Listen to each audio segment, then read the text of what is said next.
she used super PACs. She coordinated with super PACs, which is against the law. She did this. And again, she is the perfect candidate, or the perfect establishment candidate. Especially, she was, she already served as Secretary of State. The Clinton Foundation, and all the strings attached to that. So that she's actually the perfect corrupt candidate. Perfect. That's why they wanted to push her. And Bernie Sanders is not. So guess what?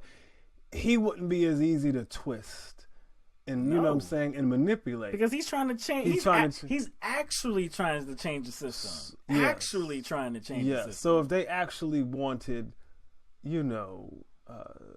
to see that change takes place, they know who they could have been pushing. It's crystal clear. I mean, it's crystal clear. They did not want somebody like Bernie Sanders running the show because, like we said, he would have a big, giant microphone, and it's like to actually institute that change and his microphone call on it. And his microphone already got big. Yes, during the primaries. Imagine how big it would be. You remember when he was doing that interview with Chris Matthews at it was some university, I believe, during the primaries, and they kept going back and forth, and Matthews was like, "How are you going to get this done?" And he's like, he's going to call on the people to say, "Look, we want universal, we want single payer, or we want free tuition.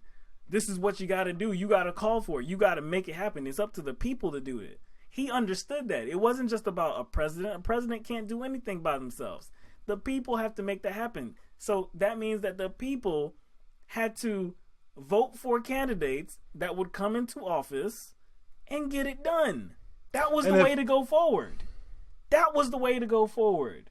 To demand it through our vote. And so you think, it's like, do people really think that, like, let's say Bernie Sanders wins the nomination, do you think he's gonna bring people on his team that don't align with that platform?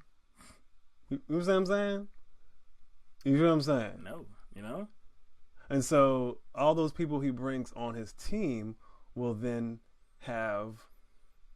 they'll have political agency. Yes. To kind of push those things. Yes. But see, again, that's why they couldn't. They was like, no, sorry, Bernie is a no-go. We can't have that. Because you're not gonna put your Democratic establishment figures in there. Because it's not just gonna be about Bernie. No, Bernie's gonna bring some people along with him. Yes, and that's scary. Because he was trying to work for us. Instead of the other way around. And then guess what that would mean for the down ticket progressives? Right, they could win. Yes. But the DNC, the Democratic establishment, they could not chance that. They couldn't chance having a true progressive actually running the show. So, I mean, like, think about how sinister that is. Think about what they did to this country now. Truly think about that. They risked having Trump in office all to preserve their way of doing things. And their way of doing things is not representing our needs whatsoever. I really want that to be the narrative. I mean, we really need to push that narrative. That is exactly what happened. The DNC could have chosen to support the people, and Bernie was representative of the people, not Hillary Clinton. The DNC could have done that. The Democratic establishment could have done it. It was an embarrassment that only one senator supported Bernie Sanders' campaign. It was an embarrassment that only a few representatives supported Bernie Sanders' campaign. Are you telling me that Hillary Clinton was that great of a candidate?